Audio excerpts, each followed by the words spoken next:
We also have Jewish people here demonstrating for Palestine, especially today since it's Hanukkah. What does it mean to you to be here today? Well, we are not just here also because we're Jews. We are here because we are Jews, because we are true to our religion. We need to stand up against this occupation, this brutal occupation, this terrible situation in Gaza, which is unacceptable, inhumane.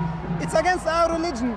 The state of Israel using my religion, my Torah, they're misquoting my religion to justify all these crimes, which is totally wrong. They're masquerading in the Jewish symbols, in the Star of David and the menorah, the Hanukkah. This is not in our name. We are here to say that the state of Israel in no way represents the Jewish religion. And we hope the world should recognize this mistake by the creation of the State of Israel. Our rabbis told us before the creation of the State of Israel that this will be a disaster for humanity.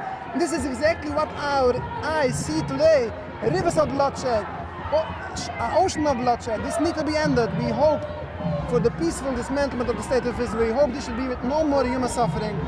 We used to live in peace with the Palestinian people for hundreds of years. We didn't need any human rights groups to watch us, and we believe it's still possible peace.